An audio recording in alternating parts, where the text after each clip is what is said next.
Tamaki estaba teniendo una pequeña crisis existencial desde que obtuvo sus resultados y la actitud de Mirio no había ayudado. Su amigo rubio prácticamente había estado asfixiando a Tamaki con lo orgulloso que estaba de que hubiera obtenido el segundo lugar, un hecho que Tamaki todavía está luchando por entender y mucho menos comprender. Pero estaba allí en blanco y negro, por lo que Tamaki tendría que vivir con ello de alguna manera, al menos todos los demás parecían estar igualmente desconcertados por lo alto que obtuvo en el examen cuando se enteraron, eso no impidió que Mirio se jactara de él con cualquiera que escuchara como un padre orgulloso, algo que lo avergonzaba enormemente cada vez. Afortunadamente era el final del semestre, por lo que no tuvo que lidiar con eso por mucho tiempo, pero Tamaki hubiera preferido no lidiar con eso en absoluto si hubiera podido hacer las cosas a su manera, pero todo se volvió mucho más real cuando él y Mirio comenzaron a empacar sus cosas para que pudiera mudarse con Mirio. A una gran parte de Tamaki realmente no le gustaba que no pudiera ver a su papá cuando quisiera, pero en última instancia era un pequeño sacrificio en el gran esquema de las cosas.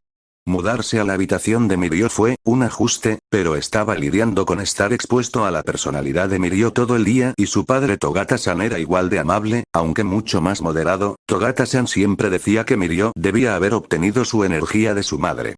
Los tres tuvieron tiempo de sobra para conocerse y conocer sus costumbres durante las vacaciones. Además, ambos le ayudaron con los trámites de admisión. Mirio, en particular, fue de gran ayuda para elegir lo que necesitaría para su disfraz.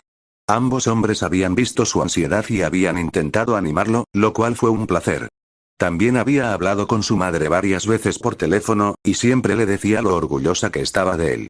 Sin embargo, a principios del semestre en abril, Tamaki se había aferrado a Mirio durante todo el camino a Oa murmurando sobre todas las cosas horribles que les iban a pasar una vez que llegaran a la escuela. Mirio realmente debe haber tenido la paciencia de un santo para soportarlo en momentos como este y era una razón más para creer que Mirio iba a ser un gran héroe. Mirio incluso llegó a darle disimuladamente una piruleta de araña que Tamaki no sabía que había comprado. ¿Sé cuándo? Preguntó Tamaki, sosteniéndola cerca. No había tiendas cerca que tuvieran ese tipo de artículos, y se habría dado cuentas y hubieran pedido paquetes de su dulce favorito, aunque placer culpable secreto era un nombre mucho más apropiado para su amor por los dulces con insectos reales. Ni siquiera quería que Mirio lo supiera, pero el rubio lo descubrió. Mirio solo se rió entre dientes. Había una tienda especializada en mutaciones a unos minutos en bicicleta y pensé que no estaría mal echarle un vistazo a ver si tenían alguna. Mirio admitió. Tamaki sollozó mientras comenzaba a lamer la piruleta, con los ojos llorosos. Oye, Suni, no es para tanto, te mereces algo bueno por hacerlo tan bien, ¿sabes? Le dijo Mirio, alborotándole el pelo. Y tal vez no fue gran cosa, pero que Mirio se esforzara por conseguirle algo así significaba algo para Tamaki, que el rubio aceptara una parte de él que sabía que la mayoría no aceptaría por lo que recordaba de los regaños de sus tías. Para cuando llegaron a la UA, Tamaki había terminado la piruleta y volvía a preocuparse por cómo sobreviviría 3 años en el curso de héroe. Mirio tuvo que arrastrarlo para que siguiera adelante y entrara en el enorme e intimidante edificio. Mirio logró parar a un estudiante de último año para que les indicara cómo encontrar el 1, y luego se fueron, con Mirio saludando alegremente a todos los que se encontraban en el camino. No les había llevado mucho tiempo, ya que las clases de primer año, excluyendo el curso de apoyo, estaban en el segundo piso, y las indicaciones del alumno de último año fueron acertadas. Bueno, aquí está tu parada, Suni. Es el día de apertura, así que no tienes que preocuparte por nada más que por conocer a tus compañeros. Y si te agobias, díselo al profesor y vendrán a buscarme, ¿de acuerdo? Dijo Mirio intentando tranquilizarlo, pero solo sacó a relucir lo que Tamaki más temía. Que él y Mirio estaban en clases separadas. Voy a vomitar, gruñó Tamaki en voz baja, haciendo reír a Mirio, quien le dio un golpecito juguetón en la espalda. Ese es el espíritu, Suni. Y quién sabe, quizá estés en la misma clase que tu compañero, bromeó Mirio, moviendo las cejas, lo que hizo que Tamaki se sonrojara. Mirio. Graznó, y el rubio rió con ganas mientras se iba a buscar al 1B. Solo en el pasillo, Tamaki se giró hacia lo que tenía que ser una de las puertas más grandes que jamás había visto en su vida y tragó saliva antes de empujar tímidamente la puerta. La habitación estaba casi llena ya que contó que 15 personas parecían estar allí, lo que lo hizo sentir aún más nervioso mientras trataba de entrar silenciosamente a la habitación sin ser notado. Una misión en la que fracasó, pues fue descubierto casi de inmediato por una de las pocas personas que reconoció del examen, y no por una buena razón. Lo recibió con una mirada fría. ¿Qué hace un cobarde como tú aquí? La chica siseó con las manos en las caderas mientras se acercaba a él. Tamaki retrocedió mientras ella se adentraba rápidamente en su espacio personal. Yo, intentó decir. La chica chasqueó la lengua. No te molestes en mentir, la UA no dejará entrar a un cobarde ladrón como tú al curso de héroe. Le escupió, y con todos mirándolos, Tamaki quiso acurrucarse en un rincón y llorar. No. Intentó defenderse, pero sobresaltó cuando una enorme mano con garras se posó en su hombro. ¿Hay algún problema? Dijo una voz familiar con un ceceo.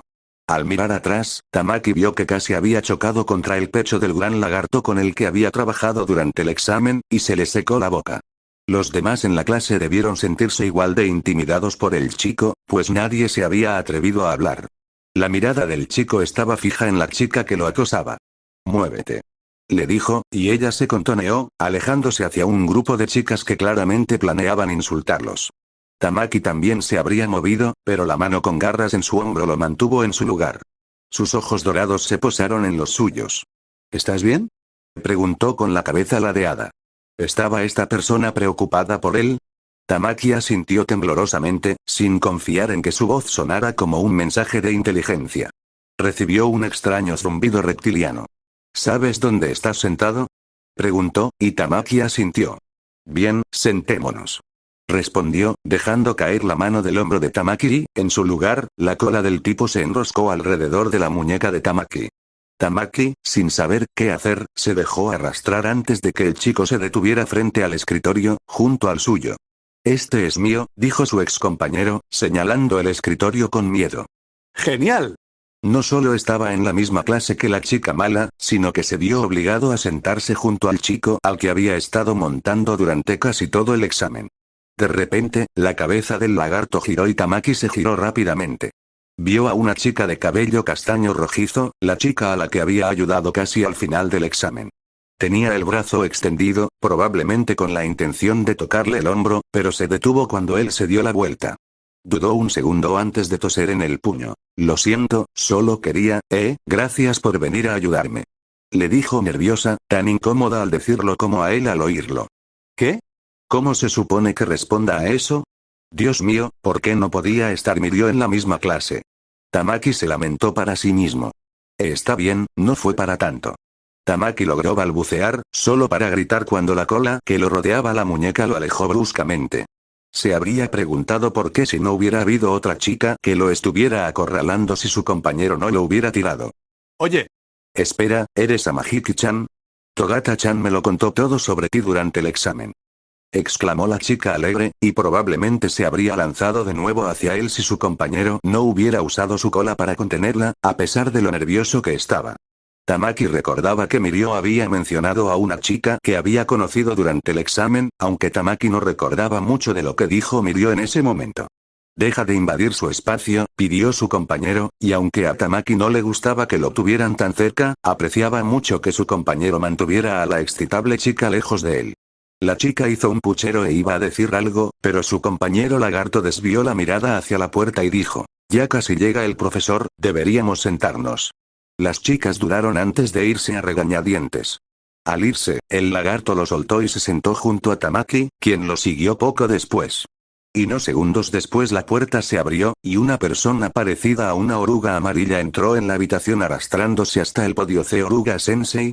Tamaki pensó solo para darse cuenta de que era un hombre en un saco de dormir cuando se levantó y se quitó el saco de dormir. Muy pocas personas parecieron haber notado la entrada de su misterioso sensei ya que la mayoría estaban envueltos en sus propios pequeños mundos.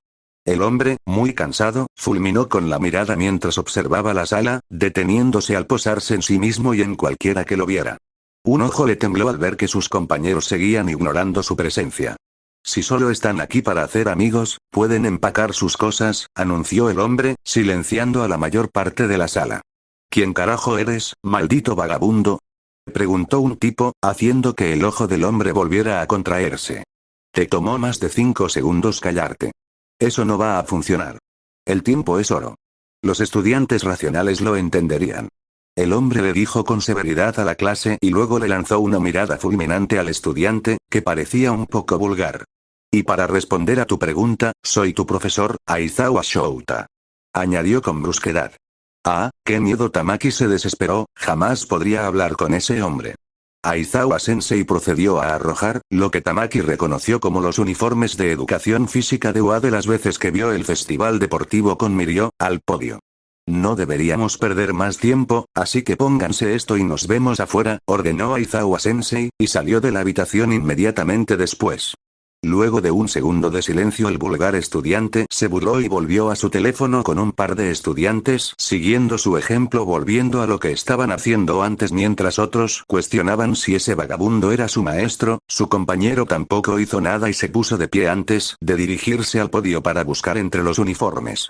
Tamaki dudó un segundo y luego siguió tímidamente al reptil. Se sorprendió cuando el chico se detuvo y preguntó, ¿cómo te llamas? Tamaki titubeó unos minutos antes de poder balbucear su apellido. El chico asintió con otro extraño zumbido reptiliano. Miyake. Respondió antes de ofrecerle a Tamaki un uniforme. Al tomarlo, Tamaki notó una pequeña etiqueta en el interior con su apellido e inicial. Ah, por eso preguntó, ¿pero por qué me dio su nombre? ¿Quiere que lo ayude a encontrarlo? Tamaki pensó, volviéndose hacia la pila, que estaba a punto de empezar a buscar, pero la chica ruidosa y alegre se acercó con la otra chica.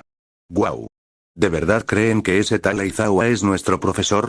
Exclamó alegremente, y su parte, Miyake, asintió.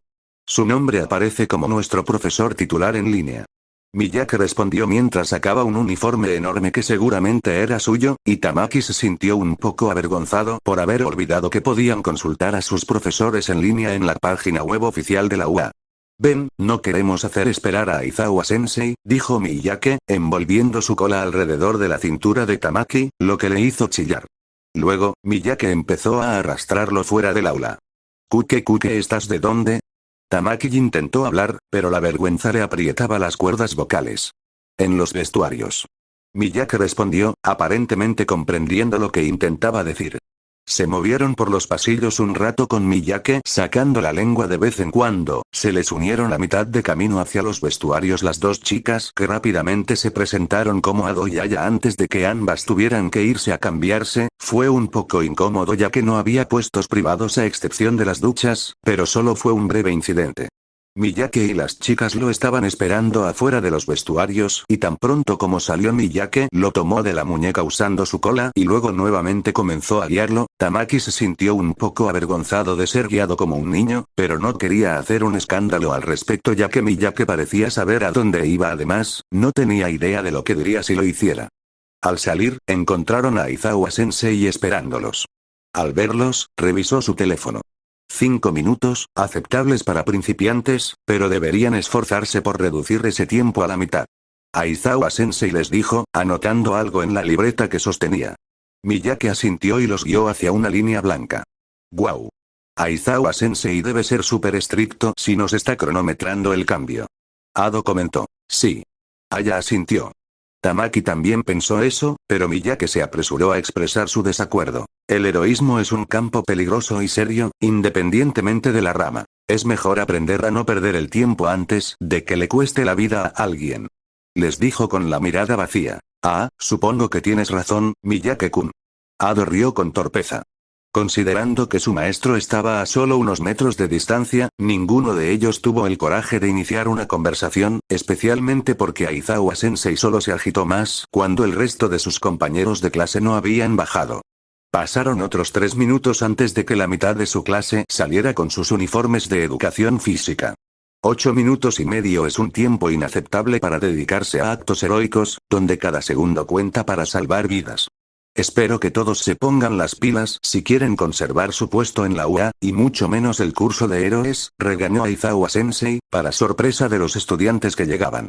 Vayan a alinearse con sus compañeros de clase allí, ordenó Aizawa Sensei cortando las protestas de los estudiantes mientras señalaba en su dirección. La mayoría de sus compañeros de clase se quejaban mientras lo hacían, pero obedecieron, algunos incluso llegaron a lanzarles algunas miradas, principalmente la chica mala fulminó con la mirada a Tamaki. Después de un minuto, Aizawa Sensei parecía más que agitado.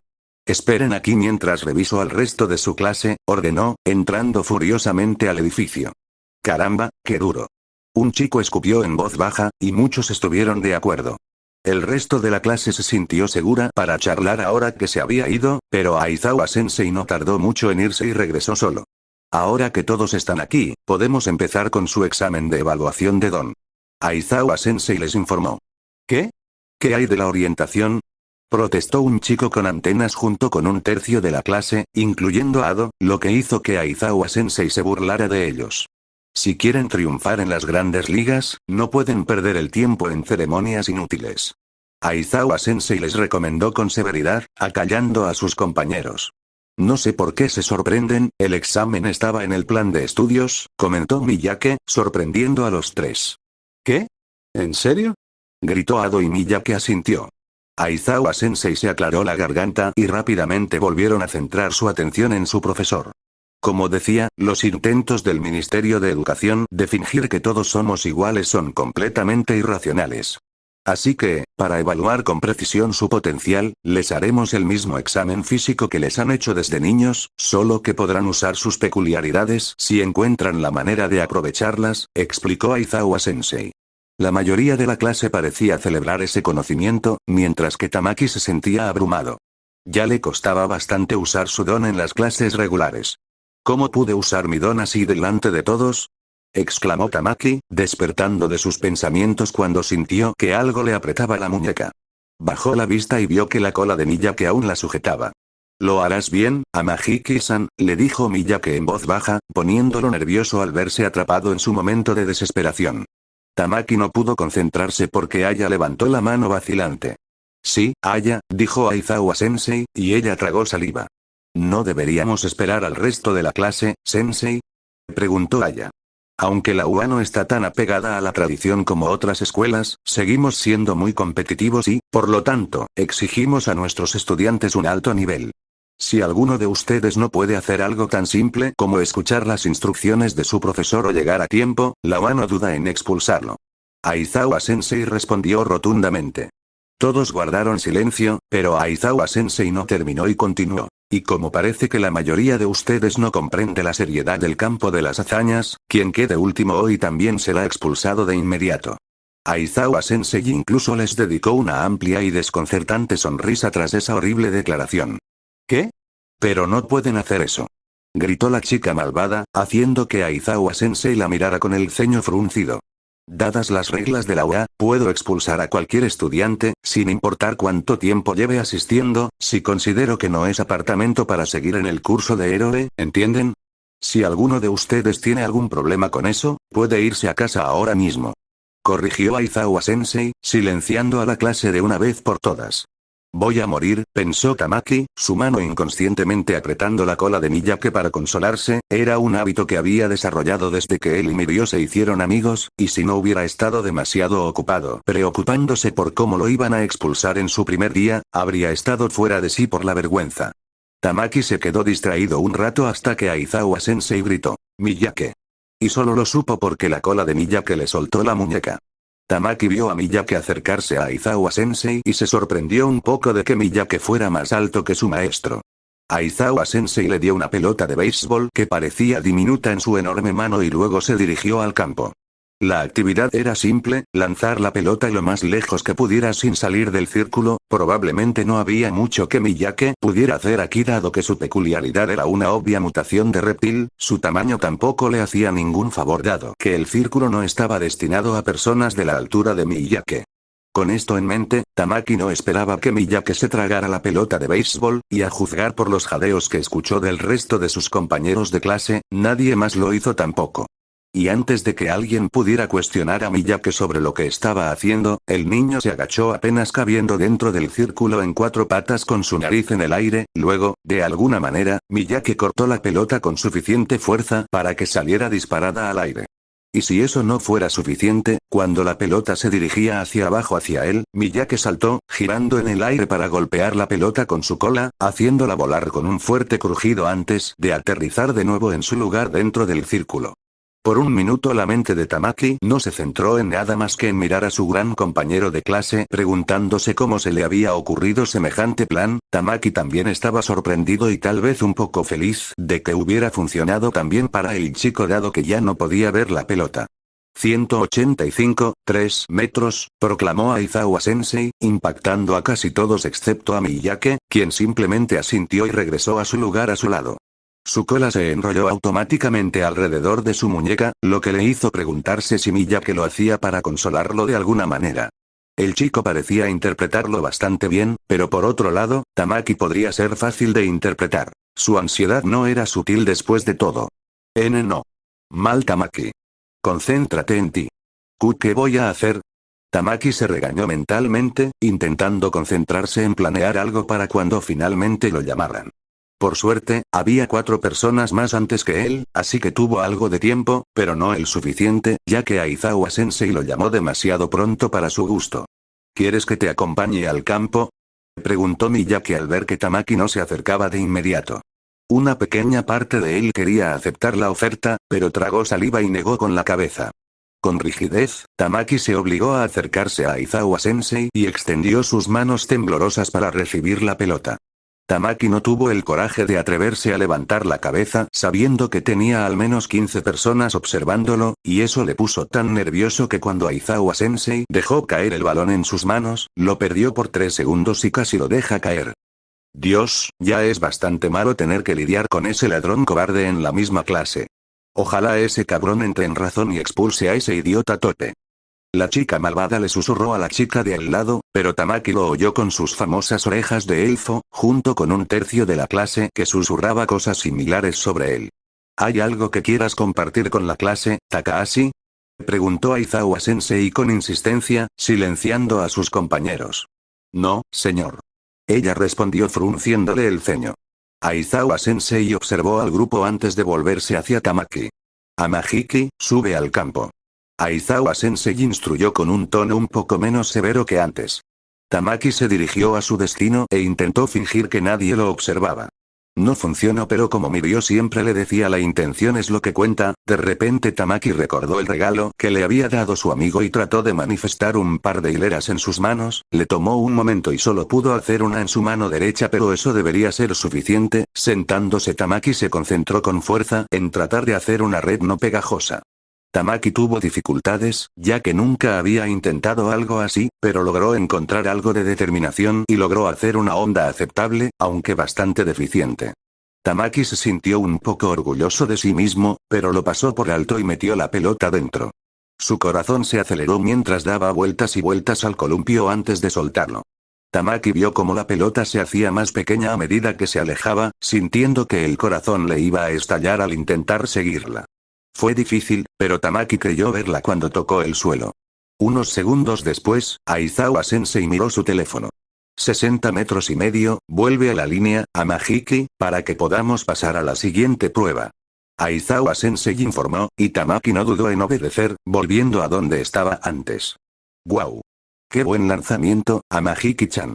Vitoreó, saltando en su sitio, y Tamaki se agachó tras la imponente figura de Miyake, alejándose de todos los demás. No fue tan bueno, murmuró, sobre todo en comparación con el de Miyake.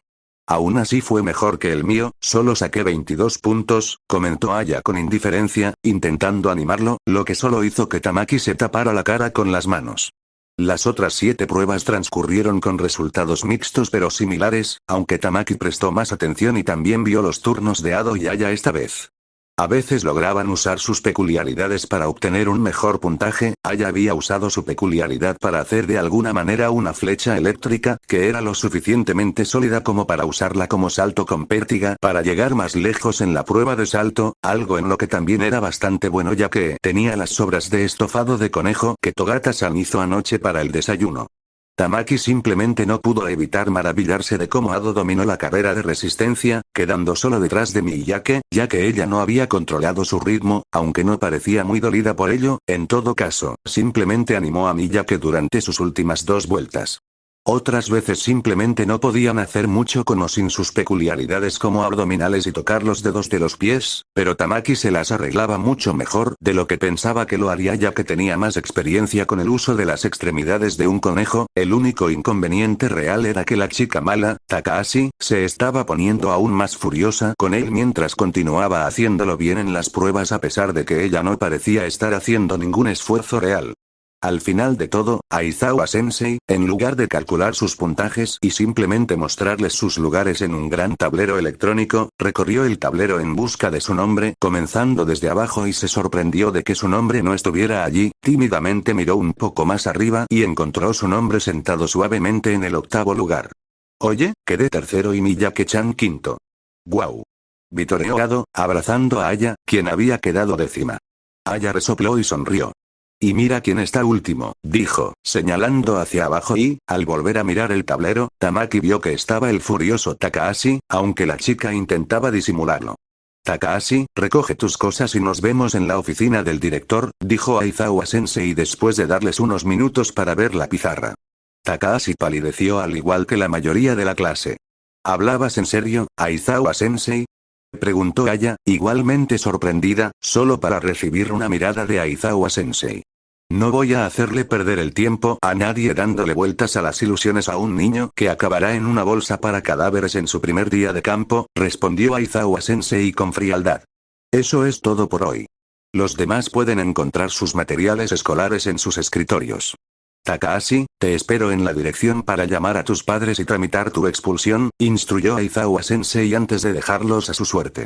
Algunos de sus compañeros de clase se miraron nerviosos entre sí, preguntándose si eso realmente había sucedido mientras un par de chicas intentaban consolar a Takahashi ya que ella comenzó a sollozar en voz alta. Tamaki no creía estar tan sorprendido como la mayoría de sus compañeros de clase porque Aizawa-sensei no parecía del tipo que bromea sobre nada, ciertamente no estaba tan sorprendido como Ado y Aya. Dios mío.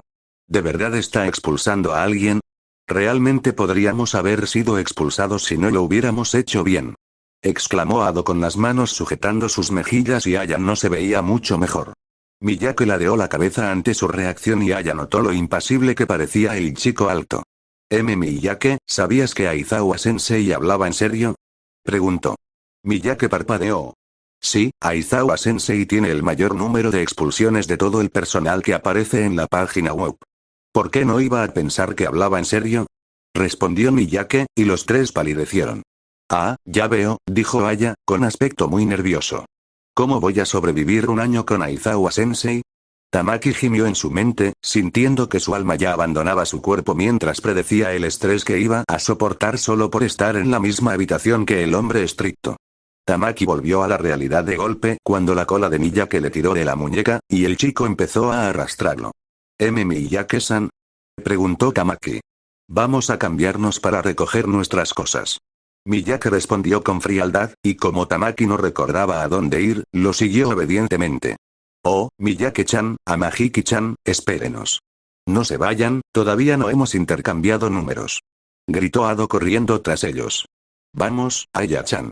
Añadió, agarrando la muñeca de Aya y arrastrando a la chica. ¿Qué? ¿Yo también? Exclamó Aya, desconcertada, y Ado rió. Bueno, claro. ¿Cómo vamos a ser amigos si no podemos hablarnos? Y claro, voy a necesitar tu número, ya que vamos a ser mejores amigos. Ado le dijo a la chica como si fuera obvio. ¿Lo somos? Dijo Aya, y por una vez Miyake pareció igual de sorprendido. Bueno, Tamaki pensó que sí, ya que Miyake se detuvo. ¿Sí? ¿Sí? Es oficial. Los cuatro definitivamente seremos amigos, y tú serás mi mejor amiga, Aya-chan. Así que, de ahora en adelante, pueden llamarme Nejire-chan, ¿de acuerdo? Declaró Ado con un guiño. ¿De acuerdo? Respondió Aya con torpeza, sin saber qué hacer y simplemente siguiéndole la corriente. Tamaki comprendió, considerando que se había resignado a que Miyake lo arrastrara. Claro. Miyake asintió con indiferencia y continuó hacia los vestuarios, haciendo que Ado chillara. ¿Sí? El primer día hice 3 amigos. Oh, Amahiki-chan, ¿crees que Togata-chan también será mi amigo? Entonces tendré 4 amigos nuevos. Deberíamos ir a preguntarle. Amahiki-chan, ¿sabes en qué clase está Togata-chan, verdad? Ado divagaba mientras daba saltos con cada paso, animándose. Tamaki solo se salvó de responder a sus preguntas porque Miyake lo jaló al vestuario de chicos, donde no pudo seguirlo. Dime si te está molestando, Amahiki-san, y haré algo al respecto, prometió Miyake antes de irse a las duchas. ¿Eh? Chilló Tamaki, parado allí, muy confundido. ¿Acaso solo había hecho amigos? ¿A él? Ay, Kami, ¿qué iba a hacer? Mirio hizo todo el trabajo de su amistad, así que ¿cómo iba a manejar la amistad con otras 3 personas? No podía con estas cosas. Kami, ayúdame, rezó. Dabi se despertó frunciendo el ceño y empapado en sudor mientras sentía su cuerpo temblar por los calambres. Los calambres eran normales, pero solo se intensificaban así en ciertos días, días en que podía sentir su peculiaridad ardiendo bajo su piel de una manera tan horrible que bien podría estar hirviéndole la sangre. No estaba seguro de la causa, pero sospechaba que tenía algo que ver con no usar su peculiaridad lo suficiente, ya que solo ocurría tras largos periodos de uso mínimo. Endeavor era un hijo de puta enfermo, y nada cambiaría eso, aunque ese bastardo sí sabía controlar una peculiaridad como la suya, y Dabi estaba demasiado agotado por el sobreuso tras su entrenamiento como para que pudiera desarrollarse, lo cual, pensándolo bien, no era mucho mejor. Maldita sea, estúpida peculiaridad que me está volviendo loco, haciéndome creer que hay algo bueno en ese bastardo. Pensó, obligándose a sentarse, lo que casi le hizo desmayarse, ya que días como este lo dejaban mareado. No ayudaba que hubiera dado vueltas en la cama la noche anterior, así que no había dormido lo suficiente como para lidiar con estar despierto. Aún así, Dabi tenía un trabajo que hacer, y no iba a dejar que la amenaza de que su estómago se vaciara le impidiera hacer lo que tenía que hacer ese día, así que se obligó a ponerse de pie y se dirigió tambaleándose al baño para darse una ducha rápida con la esperanza de que el agua fría le despejara la mente. Le ayudó un poco, pero Dabi no esperaba que el agua curara mágicamente todos sus problemas. Se vistió rápidamente antes de ir a la cocina y encontró a Red con un tazón de cereal listo para él. Uf, noche dura, cariño. Preguntó al verlo. Algo así, murmuró mientras abría un cajón para sacar una cuchara, solo para confundirse al encontrar un batidor en sus manos. Uno a la izquierda, comentó Magne, y Dabi recordó rápidamente que sí, los cubiertos estaban en el otro cajón. Sí, lo sabía, respondió, guardando el batidor y cogiendo una cuchara, para luego dejarse caer en la silla. Oye, cariño, ¿te encuentras bien? ¿Estás un poco pálido?, preguntó Magne, recostándose en la encimera. Estoy bien, Roja, solo que no dormí lo suficiente, le dijo Dabi. Magne no parecía convencido, pero no iba a insistir. Si tú lo dices, pero es jueves, así que si no puedes trabajar hoy, puedes faltar, le recordó antes de ir a ducharse. Dabi suspiró, sintiendo que le empezaba a doler la cabeza, e hizo lo posible por engullir su cereal. Con el paso del día, el cuerpo de Dabi protestó de forma clara y contundente por el esfuerzo. Incluso tuvo que detenerse y sujetarse la cabeza con las manos, contando hacia atrás desde 10 una y otra vez, mientras esperaba a que una de sus piernas dejara de tener espasmos, incapaz de continuar hasta que cesara, o se habría tropezado. Por suerte, nadie se había topado con él en ese momento. No quería lidiar con la preocupación de Red por él ni con el trato amable de Dwinkie. No necesitaba que ninguno de los dos perdiera el tiempo preocupándose por él por algo con lo que había estado lidiando desde que tenía memoria. Pasaría como siempre, después de unas horas, un día como máximo si era uno de los realmente malos. Dabi ya era adulto y podía lidiar con los problemas que le causaba su peculiaridad como tal, así que no necesitaba que nadie lo tratara como a un niño. Tal vez si fuera un poco menos cínico, apreciaría que se preocuparan lo suficiente por él como para inquietarse, pero podía culpar tranquilamente a su donante de esperma por haberle trastornado la mente de esa manera. Al terminar en casa de Kim, Dabi sentía que le palpitaba la cabeza y el olor de la carne asada que le había dado el viejo chocho le daba arcadas. Se la pasó a alguien lo antes posible para evitar vomitar, los niños parecían contentos de llevársela, así que Dabi no se entretuvo más de lo necesario y se dirigió rápidamente a casa de Charlotte. Estaba pasando junto al santuario cuando su dolor de cabeza pasó de una sensación general de latidos a una punzada penetrante que le taladraba entre los ojos y se sintió cada vez más mareado. Se detuvo para apoyarse en los bordes del santuario, pero había calculado mal la distancia y cayó. Mierda. Siseó Dabi, esforzándose por incorporarse, y el ardor en las palmas de las manos no evitó que se le acalambraran los brazos. Dabi, ¿estás bien?, preguntó alguien arrodillándose a su lado. Incluso a través de su confusión, Dabi reconoció la voz y maldijo su Kirk por haberle fallado en ese momento. Claro, el mocoso lo vería, pensó con desprecio. Estoy bien, lárgate, mocoso, espetó Davi, intentando apartarlo de un manotazo. Normalmente, en ese momento, el mocoso lo esquivaba e intentaba convencerlo de que lo acompañara a uno de los cuartos traseros, así que Davi no se esperaba que, en lugar de eso, el mocoso le agarrara la muñeca, provocando que su brazo se contrajera inesperadamente. No, no lo harás, le dijo el mocoso, sin soltarle el brazo a pesar de que Davi intentaba zafarse. ¿Y qué? Llevo lidiando con esta mierda desde los 8 años y no necesito que me trates como a un bebé, Dwinkie. Espetó Davi, usando su kirk para calentar su brazo. Usar su kirk en ese estado empeoraba la confusión en su cabeza, pero en ese momento, solo quería que Dwinkie lo dejara en paz. El mocoso arrugó la nariz, pero no lo soltó y, en cambio, apretó con más fuerza la muñeca de Davi. Entonces deja de comportarte como un idiota y dime qué te pasa, le respondió el Dwinkie, aparentemente indiferente a la furia que emanaba de Davi. Es que hoy te has quedado sin cerebro. Si no me sueltas ahora mismo, te voy a quemar la mano. Espetó Davi con más frenesí, intentando que el chico lo soltara. Te soltaré si me prometes hacer una cosa por mí, sin preguntas, respondió Dwinkie con calma, sin tener problemas para sujetar la muñeca de Davi, que estaba muy caliente. Davi quería gritarle al chico por ser tan tonto, pero se mordió la lengua, sabiendo que llamar la atención solo provocaría que los lugareños lo mataran 5 veces por herir a su preciado Deku-sensei. Sin embargo, cuando el horrible hedor a carne quemada le llegó a la nariz, Davi tomó una decisión por él. Vale. Suéltame de una puta vez. Exclamó Davi. Y aunque el mocoso obedeció, ya era demasiado tarde. Davi se dio la vuelta rápidamente y vomitó en la acera. Dado su falta de apetito, era principalmente ácido estomacal, y Davi no estaba seguro de si eso lo empeoraba o no. Sintió una mano que le hacía suaves círculos en la espalda y supuso que era el mocoso. Una vez que Davi terminó, el chico le ofreció un pañuelo que usó para limpiarse la boca.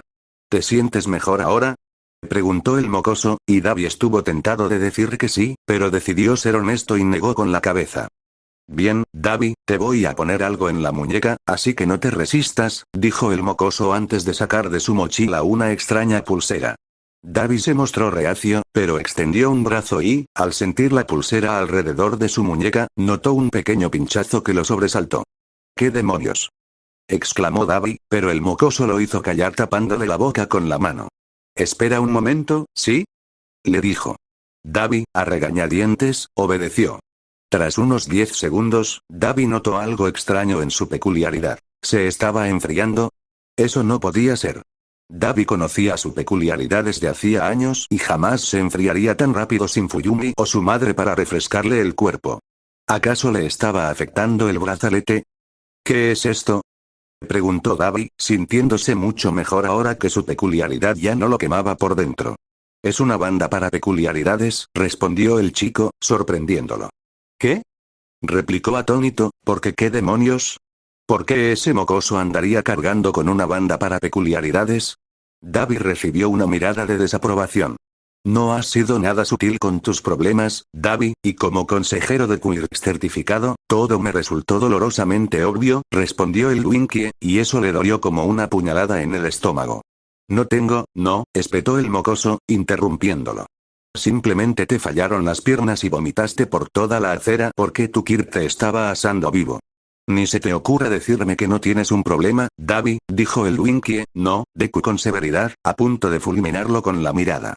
Al recobrar la lucidez, Davi pudo sentir plenamente el efecto de la intensidad de Deku y retrocedió. Ese aire siniestro no había hecho más que empeorar desde que se conocieron hacía tantos meses, o tal vez Deku no lo estaba utilizando con toda su fuerza en aquel entonces porque estaba cansado.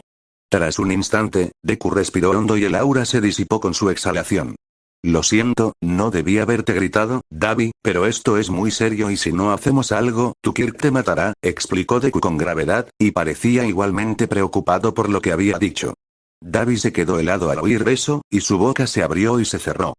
¿Hablas en serio?, preguntó Davi, y casi se arrepintió al ver la expresión sombría del chico. Nova Smith es el caso más famoso de cómo un entrenamiento inadecuado de Quirks puede matar a alguien, pero te aseguro que hay cientos de personas que han muerto por no poder controlar sus Quirks, independientemente de su naturaleza. Hay una razón por la que existen centros de quirks gratuitos financiados por el gobierno, Davi, y por la que la orientación sobre quirks es obligatoria en las escuelas, respondió Deku, intentando recalcar la seriedad de sus palabras. Davi iba a decir que eso no se aplicaba a él porque sí sabía controlar su peculiaridad, podía encenderla y apagarla sin problema, podía controlar la potencia e incluso podía manipular las llamas cuando las lanzaba hacia adelante. Pero Deku levantó la mano. Sé que puedes controlar tu quirk, Davi, pero eso no significa que no te hayan entrenado mal, le dijo el chico. ¿Qué quieres decir? Preguntó Davi sin entender, y Deku suspiró. En general, tu entrenamiento fue bueno. Quien te entrenó siguió los pasos correctos para entrenar a una persona promedio con un quirk de fuego, explicó Deku. Si bien Davi no era el más inteligente en cuanto a quirks, podía entender el tono de voz sin problemas. Y yo no soy una persona promedio, dijo Davi, recordando vagamente lo que Deku le había contado sobre su quirk cuando se conocieron. Deku asintió. Y tú no eres una persona común ni corriente. Tienes un quirk de antítesis y, por eso, no pudiste empezar como los demás.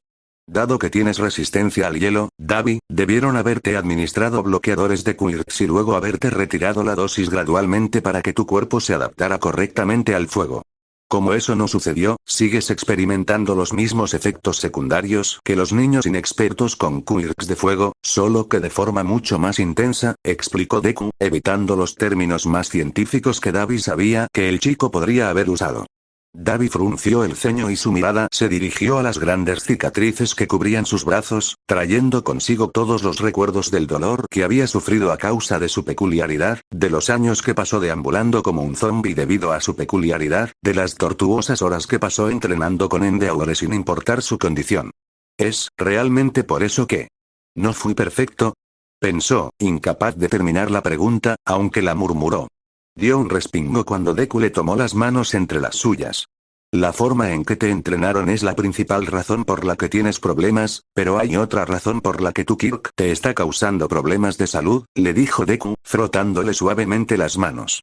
Mi peculiaridad me está quemando por dentro, ¿qué más podría estar haciendo para destrozarme el cuerpo? Preguntó Davi, incapaz de ocultar el veneno en su tono. Es una idea errónea común pensar que las personas con peculiaridades de tipo emisor no tienen necesidades alimenticias diferentes, pero rara vez es así. Seguro que sabes que las personas con peculiaridades de hielo y fuego necesitan beber más agua para equilibrar su organismo, ¿verdad? Añadió Deku, y Davi asintió. Endeavor siempre era un sediento empedernido al salir del trabajo. Pero las personas con dones de fuego también necesitan una dieta alta en sodio para que el agua extra funcione correctamente y para que el cuerpo se proteja adecuadamente del fuego, explicó Deku. La cara de Davi probablemente reflejó su confusión, ya que Deku añadió rápidamente. Necesitas comer más sal, Davi. Oh, dijo Davi. No lo sabía, su donante de esperma nunca mencionó nada parecido, pero claro, su madre se encargaba de toda su comida y Endeavor les contrató a un chef después de que la internaran en un psiquiátrico, y después de que él se escapara, Davi tenía cosas más importantes de las que preocuparse que el hecho de que la comida supiera tan diferente. Deku soltó sus manos y buscó en su mochila, sacando una pequeña caja blanca con tapa negra. La abrió y sacó un pequeño cubo blanco. Toma, quiero que pruebes esto, dijo Deku ofreciéndole el cubo. Davi lo examinó con recelo. ¿Y eso qué es? Preguntó Davi, y Deku pareció avergonzado. Es una piedra de sal. Las tiendas de mutación las venden para las personas con dones animales, para que puedan obtener sus minerales más fácilmente, explicó el chico. Ah, Davi no tenía ni idea de por qué eso lo ponía nervioso, probablemente era algo que no entendía porque Endeavor no le enseñaba nada fuera de lo necesario para las hazañas heroicas. Aunque Davi tuvo que admitir que sentía curiosidad por saber a qué sabría, comió una cucharadita de sal porque Natsuo lo retó una vez y quería saber si sería así que, tras tomar la decisión, Davi cogió un cubo y se lo metió en la boca. No está tan mal, pensó Davi, sin importarle el sabor fuerte mientras hacía girar el cubo en su boca. Deku tosió en su mano un instante después. Bueno, Davi, quiero ayudarte a controlar tu quirk. Así que, por favor, déjame ayudarte, pidió Deku, inclinando la cabeza ante Davi. Davi se sintió incómodo con la idea. La petición había dado en el clavo de su problema para aceptar ayuda, su donante de esperma le había dado demasiada ayuda en opinión de Davi, su madre lo había intentado pero nunca pudo ayudarlo de la manera que él necesitaba, y su hermano necesitaba a alguien grande y fuerte que le diera el cuidado que nunca recibiría de ninguno de sus padres. Las cosas no cambiaron mucho después de que se fue de casa. No se podía confiar en la gente que ofrecía ayuda, Magne tenía que obligarlo a que la dejara cuidarlo la mayoría de los días y él no tenía nada de ese tipo de historial con Deku. Dejar que el chico lo curara era una cosa, ya que Davi podría argumentar que era algo egoísta, pues mantenerlo sano evitaba que Deku tuviera que buscar a alguien que lo reemplazara, pero esto era diferente. Tendré que pensarlo, le dijo Davi al chico, decidiendo que no era una pregunta que quisiera abordar ese día. Deku se incorporó y asintió. Está bien, pero por favor, no te quites la pulsera de Kirk y te diré el nombre de la tienda donde compré la piedra de sal, dijo Deku, ofreciéndole la caja. Davi lo pensó un momento y luego tomó la caja. Bien, pero hoy seguiré trabajando, Luinkie, le dijo Davi al chico, poniéndose de pie con dificultad. Estaba tembloroso, pero logró mantenerse erguido. Deku frunció el ceño, pero asintió. De acuerdo, solo ten cuidado, Davi. Tu cuerpo necesita tiempo para recuperarse, le aconsejó. Davi le restó importancia con un gesto. Como le dijiste a Red, tropezar así no es nada comparado con lo que yo he pasado, dijo Davi, y continuó hacia Charlotte. Inko sonrió mientras preparaba cuidadosamente otro ramo y se lo entregaba a un hombre con el cabello dorado recogido en un moño. ¿Un ramo de 16 lirios? ¿Necesito algo más, Hiro-san? Preguntó. No, con esto basta. Además, tengo que ir a recoger a mi hija. Su ensayo con la banda va a terminar pronto, le dijo Hiro-san con una risita. Ah, ya entiendo, Hiro-san. Tu esposa es muy afortunada de tener un marido tan atento, comentó Inko, acercándose a la caja. Realmente pensaba que, incluso cuando las cosas con su exmarido aún iban bien, dudaba mucho que Isashi se hubiera esforzado tanto en organizar una velada tan encantadora para su aniversario como la que Hiro-san había organizado para su esposa. Hiro-san rió. Soy la afortunada, Midoriya. Todavía no sé cómo Mika se enamoró de mí. La verdad es que no me imagino la vida sin mis chicas y pienso agradecerle cada día que me aguanta, dijo Hiro-san con sarcasmo, lanzándose una puya a sí misma mientras le cobraba. Bien, eso debería ser 13.700 yenes, Hiro-san, le dijo Inko, y el hombre pasó su tarjeta. Listo, nos vemos la semana que viene, Midoriya, dijo Hiro-san saludando con la mano antes de irse. Inko le devolvió el gesto y se puso a regar las flores que lo necesitaban. Trabajar a tiempo parcial en esa pequeña y pintoresca floristería no era gran cosa, pero la mantenía ocupada los días que Izuku viajaba. Dejar su trabajo le dejó bastante tiempo libre, incluso con el trabajo diario que Izuku le enviaba. Probablemente habría encontrado un trabajo a tiempo parcial aunque no tuviera tiempo.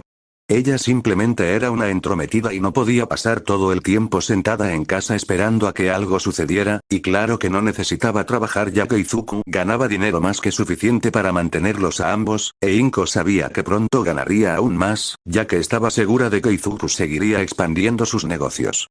Pero trabajar también le daba dinero para pagar las facturas y la comida, aunque sabía que a Izuku no le importaría que usara su dinero.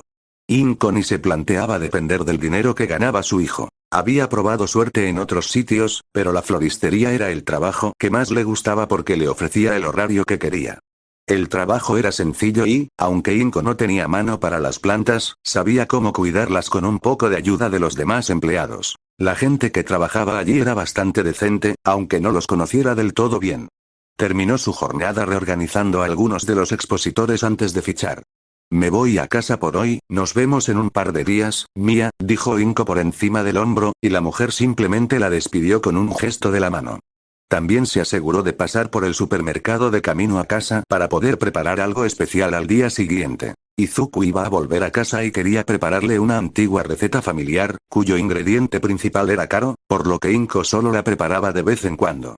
A Izuku le encantaba el tempura de calamar, así que a Inko no le importaba darse un capricho de vez en cuando. Al fin y al cabo, la habitación de su hijo había sido durante años un santuario muy caro dedicado al héroe número 1. Tras regresar a casa en pocos minutos, Inko guardó la compra y se puso a limpiar la casa. A pesar de su horario laboral, Izuku seguía insistiendo en hacer su parte de las tareas, para gran disgusto de Inko. Solo había conseguido que Izuku redujera el número de tareas que hacía después de dejar su trabajo. Así que ella haría todo lo posible por mantener el apartamento en perfectas condiciones para que Izuku no se estresara tanto, de verdad. Si no fuera por la falta de autocuidado de su hijo, Inko sospecharía que Izuku tenía un lado masoquista que intentaba ocultarle. Aunque quizá nos parecemos demasiado, pensó Inko mientras se quitaba los guantes y la mascarilla que llevaba para limpiar. Mitsuchan siempre le decía lo mismo por ser tan trabajadora. Inko se dirigió a la cocina, cogió su pequeño envase de helado y se dispuso a sentarse a ver si encontraba algún buen libro en línea. Ya era hora de actualizar la biblioteca de su teléfono, y tenía algo de dinero ahorrado para comprar uno. Sin embargo, su navegación se vio interrumpida por una alerta en su teléfono, una alerta del sitio web que Izuku utilizaba para estudiar para sus títulos.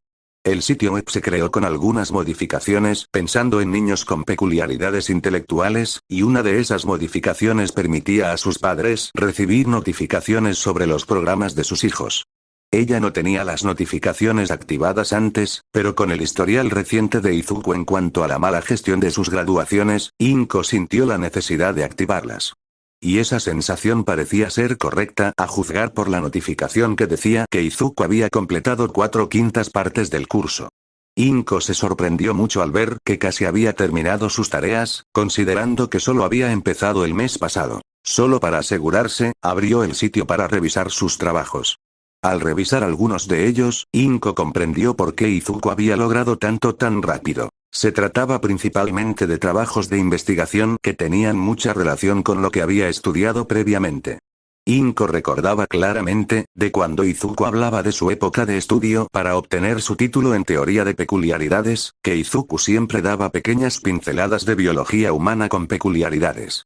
Así pues, tendría sentido que Izuku ya tuviera conocimientos prácticos sobre el tema si Inko lo veía de esa manera, aunque no fuera así. Inko sabía que Izuku era un experto en desenterrar información tras años de búsqueda de fragmentos de información sobre héroes clandestinos. El resto de las pruebas del curso solo servían para rellenar los huecos para su hijo, teniendo en cuenta el amplio conocimiento de Izuku. Lo único que Inko pensó que podría hacerle dudar a su hijo eran los ensayos, dado que Izuku tendría que evitar plagiar a otra persona. Inko estaba orgullosa de que su hijo estuviera progresando tan bien, pero hacer el trabajo de 4 años en solo un mes, tal vez debería preocuparse más de que Izuku se agotara con sus estudios universitarios en lugar de dar clases en los distritos escolares. Inko suspiró, negó con la cabeza, miró la hora y vio que Izuku ya debería estar terminando sus tareas de la universidad.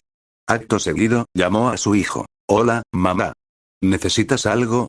¿No te llegó la hoja de cálculo de ayer? Izuku preguntó, completamente indiferente a su repentina llamada. No, cariño, está aquí, no es por eso que llamo a Izuku, respondió Inko. ¿Has comprobado cuánto te falta para terminar la carrera? Preguntó prácticamente al ver la expresión de desconcierto en el rostro de Izuku. ¿Eh? No, pero no puedo estar tan avanzado, solo dijo Izuku, interrumpiéndose a mitad de la frase, probablemente porque había revisado la página web en su portátil. ¿Eh? ¿Alcanzó a oír que murmuraba? No, no. Solo, esto no puede estar pasando otra vez, se quejó Izuku, e Inko tuvo que taparse la boca con la mano para no reírse demasiado.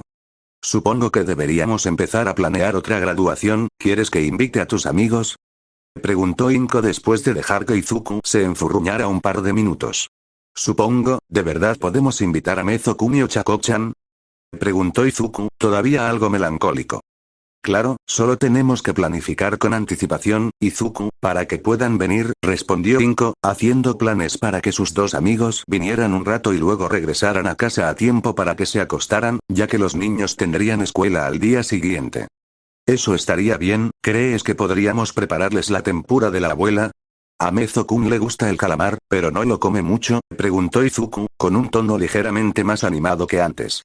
Claro, Izuku, pensaba prepararlos, pero si quieres, mañana te enseño, ofreció Inko. Sí, por favor. ¿Por fin me vas a enseñar la receta de la abuela? Izuku aceptó rápidamente, e Inko se imaginaba que saltaba de alegría. Para ser justos, Izuku le había rogado durante años que le dijera cómo se hacía. La receta no era tan diferente de las que se podían encontrar en internet. Su madre simplemente le había enseñado una forma ligeramente distinta de preparar los calamares y unas especias que combinaban muy bien con el plato. Creo que ya tienes edad suficiente para aprender, Izuku. Después de todo, ¿vas a viajar solo por todo el país?, comentó Inko, provocando involuntariamente la risa de su hijo, aunque él intentó disimularla, algo que a ella le enterneció oír. «¿Qué ganas tengo, mamá?», logró decir Izuku después de unos segundos. A ella le hubiera gustado seguir hablando, pero algo debió de pasar con Izuku. «Oh, lo siento, mamá, me tengo que ir. Voy a ayudar a los niños a plantar su jardín hoy», se disculpó Izuku, e Inko oyó un ligero ruido a su alrededor. «Está bien, Izuku, podemos hablar de esto más tarde. Sé que has estado esperando esto con ansias, especialmente desde que Ari-san se ha involucrado más, ¿verdad?», respondió, mientras guardaba el resto de su helado antes de que se derritiera. «Sí, se ha portado muy bien con los niños, pero ojalá Ari-san no dijera tantas palabrotas delante de ellos», se lamentó Izuku, e Inko comprendió su dolor. Le había costado mucho trabajo enseñarle a Izuku a no usar todas las palabrotas que había aprendido de su tía, aunque eso le diera una buena anécdota sobre las palabras favoritas del pequeño Izuku de 4 años. «Seguro que te lo pasas genial, Izuku», le dijo, recibiendo a cambio un gruñido indiferente. «Lo intentaré, mamá, te quiero», respondió Izuku. «Yo también te quiero, Izuku», le contestó ella antes de que Izuku colgara. Inko sonrió, dejó el teléfono a un lado y empezó a preparar los calamares que había comprado para mañana. Probablemente debería llamar a Mitsuchan, seguro que le encantaría. Masachan probablemente hará ese traje a medida del que lleva hablando desde que Izuku empezó la universidad, pensó Inko mientras trabajaba. Si Inko no hubiera estado allí para controlarlos, los Bakugou habrían malcriado a Izuku por igual, ya que consideraban que era su deber autoimpuesto como padrinos. Inko solo les permitió darle tantas cosas porque sabía que era la mejor manera en que se expresaban. Aún así, se aseguró de ponerles límites claros que no debían cruzar. Unos suaves golpes en la puerta interrumpieron sus pensamientos e Inko salió de la cocina para ver quién era. Al abrir la puerta, sonrió al ver a Masachan. «Hola, desconocido», saludó, provocando una risita en él. «Hola, Inko, ¿tienes chile que me puedas prestar?». «¿Mitsuki olvidó comprarlo?», preguntó. Inko suspiró, sintiendo un extraño cariño por la ocasional falta de memoria de su querido amigo. Era el menor de todos los desafortunados hábitos de Mitsuchan.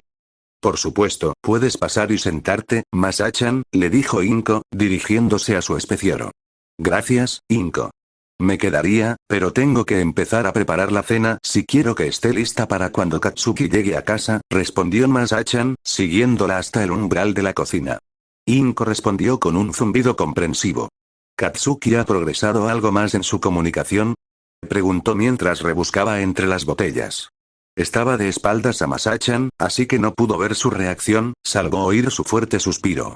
«Lo está intentando, lo cual es bueno, pero Katsuki quizá se parezca demasiado a Mitsuki en ese sentido, y no es difícil entender por qué le molesta», explicó Masachan, tocando la fibra sensible de Inko. Ella se identificaba fácilmente, ya que había sido ella quien tuvo que ayudar a Mitsuki a controlar su temperamento cuando empezaron a ser amigas. «La cerámica sí que ayuda. Le gusta usar el hornito que le compramos, y creo que está pensando en hacer algo especial», añadió Masachan. «¡Qué bien! Me alegra que haya encontrado algo que le guste». «Ah, aquí está», respondió Inko, encontrando por fin la botellita y ofreciéndosela contenta a Masachan. «Gracias, Inko, sé lo difícil que es encontrar estas cosas. Por cierto, ¿cómo está Izuku?», preguntó Masachan mientras tomaba la botella. Inko sonrió. «Oh, está bien, aunque un poco disgustado porque se va a graduar tan pronto otra vez», le dijo. Él parpadeó sorprendido, y Masachan resopló con expresión divertida. «¿No crees que tendremos que hacerle una intervención cuando recoja sus diplomas, verdad?», preguntó Masachan en tono de broma, provocando que ella soltara una risita e Inko le diera un golpecito en el brazo en broma. Fumikage estaba muy a gusto donde estaba en su cama, soñando con estar sentado en el fondo de un mar tranquilo, así que no le gustó nada cuando sintió que alguien intentaba despertarlo. «Fumi, Fumi», oyó que alguien lo llamaba en su cabeza. Fumikage se dio la vuelta y se cubrió la cabeza con la almohada, intentando obstinadamente volver a sumergirse bajo las olas. «Fumi». Sadie graznó fuertemente en su mente y Fumikage abandonó cualquier pretexto de intentar volver a dormirse y se sentó en la cama pasándose una mano por las plumas. «¿Qué pasa, Sadie?», echando un vistazo a su despertador para ver a qué hora intempestiva habían exigido su atención. A Fumikage le tembló un ojo al ver que eran las 4 de la mañana, una hora antes de que tuviera que levantarse, y Sadie sabía que se había quedado estudiando hasta tarde la noche anterior, así que esperaba que tuvieran una explicación satisfactoria o no comería ratones durante un mes solo para fastidiarlos. Fumikage podía ser mezquino cuando quería. Pero su ira se calmó fácilmente cuando le dieron un suave golpecito con la cabeza. Tuve esa pesadilla otra vez, gimió Sadie suavemente mientras presionaban su rostro contra su pecho. Fumikage sintió que se le oprimía el pecho y rodeó con sus brazos la pequeña versión de la forma de Sadie. Tranquilízate, Sadie, todavía estoy aquí, le aseguró, y comenzó a acariciar suavemente los mechones sombríos que daban forma a su hermano /a. Fumikage no estaba seguro de cómo, pero a veces, debido a su conexión, él y Sadie compartían sueños y, desafortunadamente, eso incluía pesadillas. La más perturbadora era una en la que él había fallecido y Sadie había sido enterrado vivo con su cadáver. Fue una experiencia verdaderamente horrible y que ocurría con más frecuencia de la que le importaba a cualquiera de los dos. Cuando Fumikage tenía esos sueños, poco podía hacer aparte de abrazar a Sadie y tratar de asegurarle que estaba muy vivo. A menudo, Sadie tardaba el resto del día en recuperarse de las secuelas del sueño, y él lo odiaba. Por muy molesto que pudiera ser Sadie, seguía siendo su hermano o hermana, y le dolía verlo tan herido. ¿Quieres comer algo, Sadie? Ya es hora del desayuno, sugirió Fumikage tras unos segundos. Vale, aceptaron a regañadientes. Con cuidado, Fumikage se levantó de la cama y se dirigió lentamente hacia la puerta. Su vista no era la mejor ni siquiera en un día soleado, así que orientarse en su habitación a oscuras habría sido imposible sin la ayuda de Sadie. Pero si Sadie estaba tan afectada emocionalmente, Fumikage tendría que confiar en su memoria de la casa para encontrar la salida y llegar a la cocina. No era tan difícil dado que habían crecido juntos en esa casa desde que tenían memoria, y ayudaba que hubiera muchas ventanas que iluminaban un poco los pasillos. Una vez en la cocina, Fumikage cogió un bol y empezó a cortar manzanas para desayunar, con Sadie apoyada en sus hombros y sus bracitos rodeando su cuello. Viendo lo angustiados que estaban, Fumikage decidió darles un pequeño capricho y fue a la nevera. Al abrir el congelador, Fumikage agarró uno de los pequeños paquetes blancos que había dentro y se sentó a la mesa con su tazón de rodajas de manzana. Fumikage se comió el tazón rápidamente y luego abrió el paquete bien envuelto, revelando un pequeño ratón blanco que agarró por la cola y se tragó entero rápidamente. Pensaba que los ratones eran un bocadillo aceptable, pero era Sadie quien realmente los adoraba. Gracias, Fumi, murmuró Sadie, acurrucándose contra su rostro. Fumikage le devolvió el gesto con suaves gorjeos, intentando consolar aún más a su hermano. Siempre estaré aquí, Sadie, le dijo, disfrutando de la sensación de sus plumas rozándose. Era un consuelo tan simple para ambos.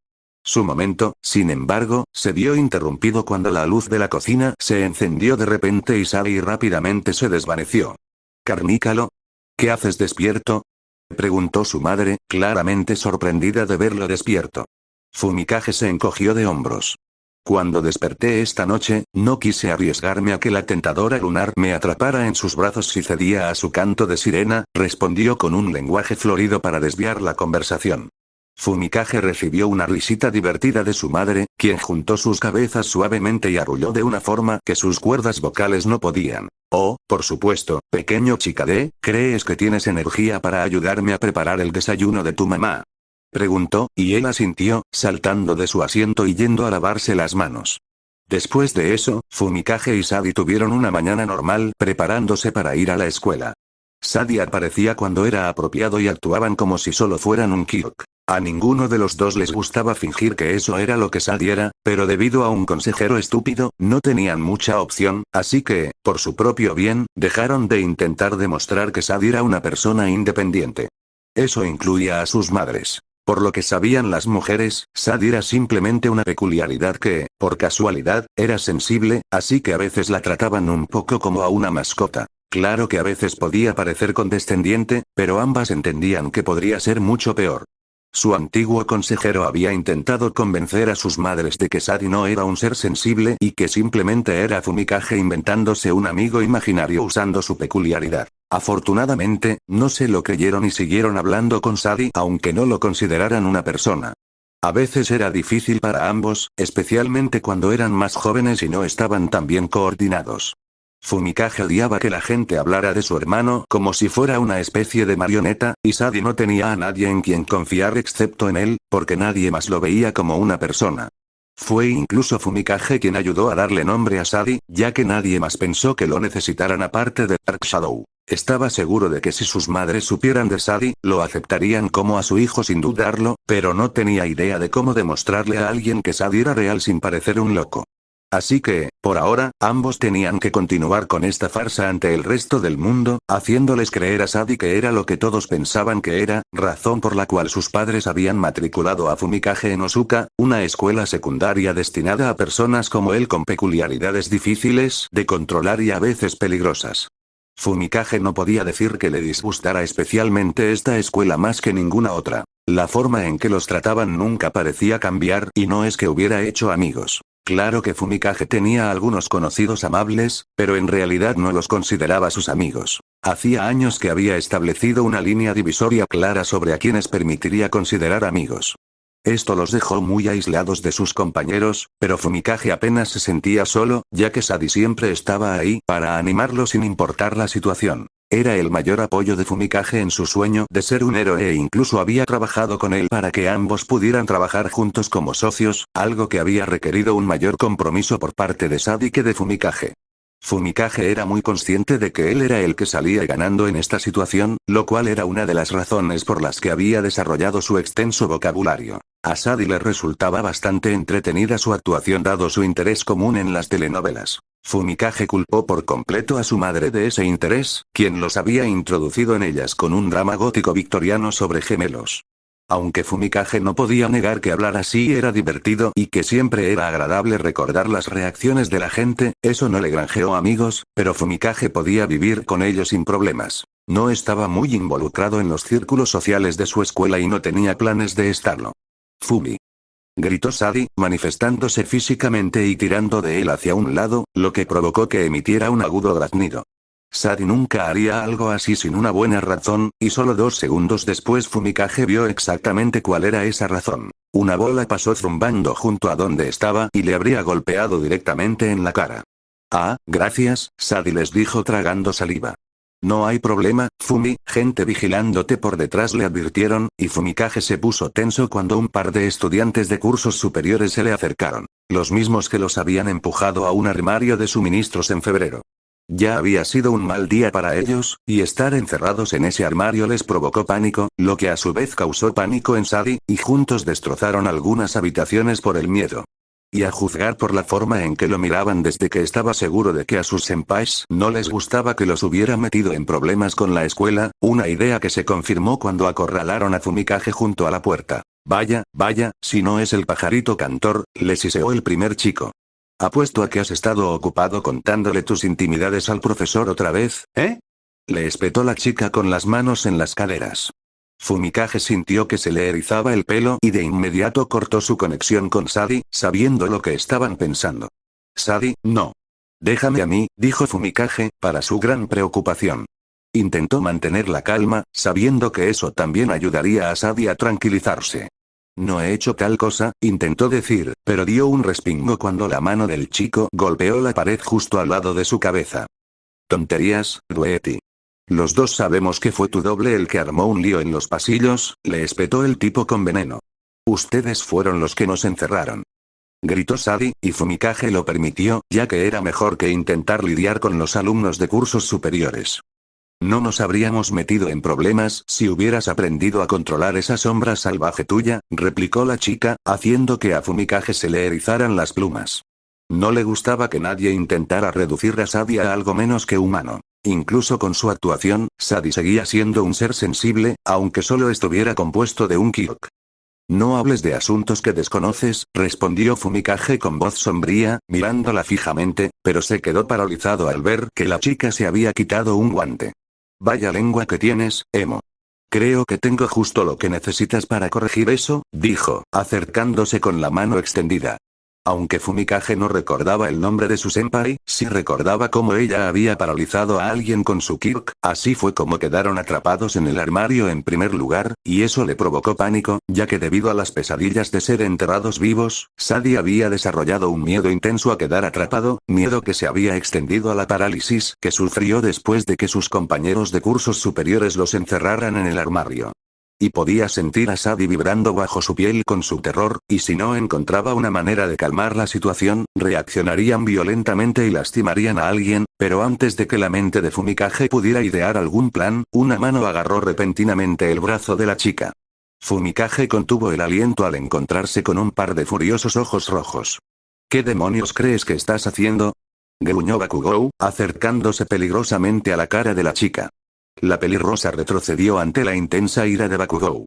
Oye, Bakugou Koari, solo estábamos, dijo el chico intentando parecer amable, pero Bakugou lo interrumpió empujándola hacia él. Lárgate y déjanos en paz, sí, lo sé, imbécil. Espetó Bakugou, agarrando a Fumikage del brazo y arrastrándolo hacia la escuela. ¿Fumi?, preguntó Sadie en voz baja, aún muy nervioso. Cálmate, Sadie, estaremos bien, respondió Fumikage, dejándose arrastrar hacia la escuela. Bakugou no dijo nada después de eso, soltó su brazo en un momento dado y simplemente caminó a su lado hasta que tuvieron que separarse dado que Bakugou no estaba en la misma clase que ellos. Fumikage había querido agradecerle al chico por ayudarlos, pero no había podido encontrar las palabras, y Sadie todavía estaba demasiado conmocionado para ayudarlo como a veces lo hacían. Seguía recriminándose por lo sucedido a la hora del almuerzo, mientras estaba sentado bajo el árbol bajo el que siempre comía. Empezó a venir aquí cuando se dio cuenta de que podía interactuar libremente con Sadie afuera, lejos del resto del alumnado.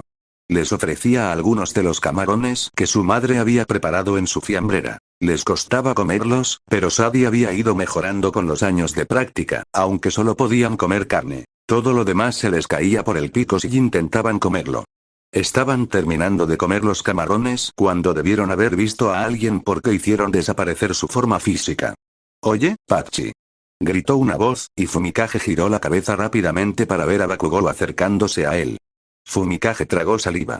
A pesar de su torpeza social, sabía perfectamente quién era la familia Bakugou, principalmente porque su madre era una gran admiradora de ellos, ya que eran una de las pocas personas en la industria de la moda que creaban regularmente líneas de ropa para personas con peculiaridades de mutación. Su madre no dejaba de hablar maravillas de ello cuando Bakugou Mitsuki fue al spa donde trabajaba y de que ella misma le hizo las uñas a la mujer.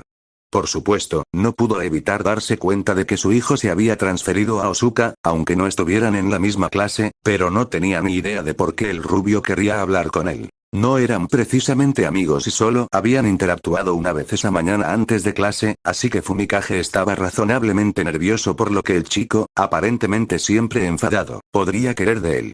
Cuando Bakugou estuvo a 1 metro de él, el chico miró a su alrededor y resopló. Así que aquí es donde te vas todos los días, comentó, y se sentó a su lado. Al menos aquí hay una jodida tranquilidad, añadió apoyándose en el árbol.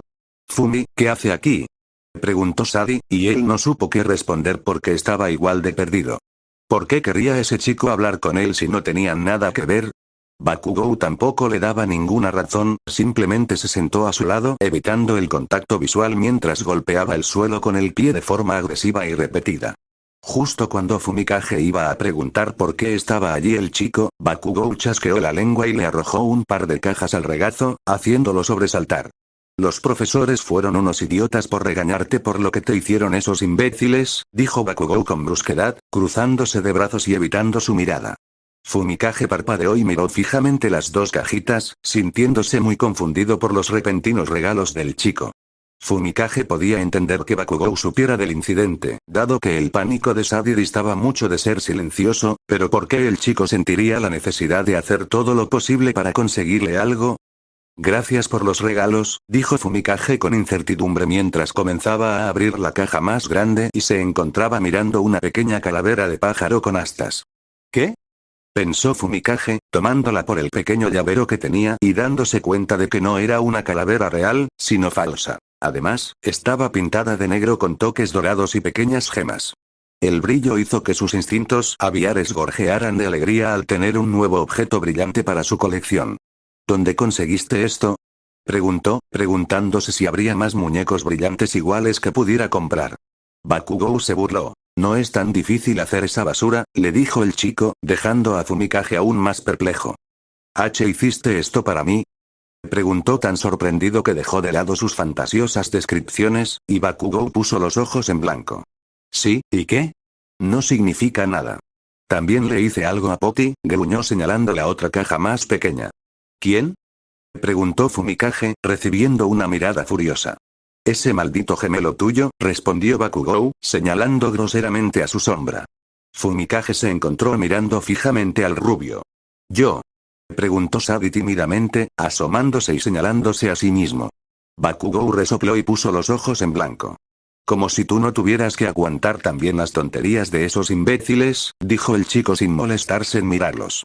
Los dos hermanos parpadearon y se miraron antes de que Sadie decidiera abrir su regalo y casi de inmediato chillara. Sacaron un pequeño peluche suave y brillante que parecía un gato. Me encanta, Fumi. Incluso tiene campanitas. Exclamaron, mostrándole el pequeño collar brillante con campanitas, usando sus garras para hacerlas sonar y luego comenzaron a golpear el juguete de un lado a otro como lo haría un gato.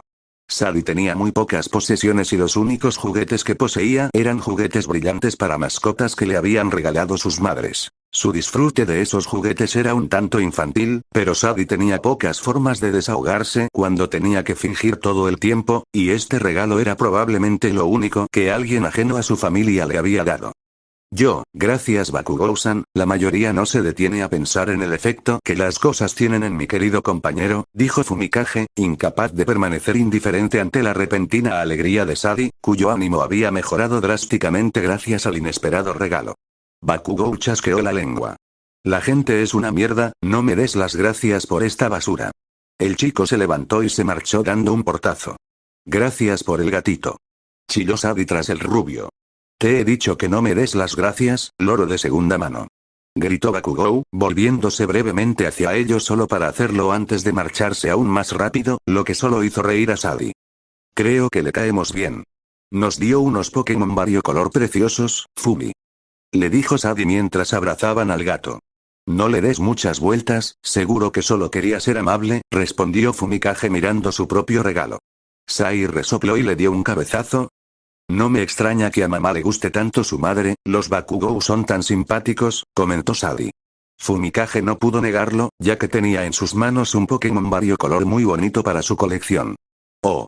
Deberíamos intentar hacernos amigos de él, Fumi. Nos dará más Pokémon variocolor si somos amigos, ¿verdad? Exclamó Sadie con entusiasmo, haciendo que Fumikage se detuviera. Sadie, ¡no! Les dijo Fumikage, sabiendo perfectamente lo mal que le iría a Sadie si intentaba hacerse amigo del rubio, y le dedicaron una gran sonrisa. Sadie, ¿sí? Gritaron, y entonces su cuerpo sombrío salió disparado tras Bakugou. Sombra oscura, ¡no! Gritó Fumikage forcejeando para impedir que su hermano se hiciera amigo del chico a la fuerza mientras lo arrastraban detrás.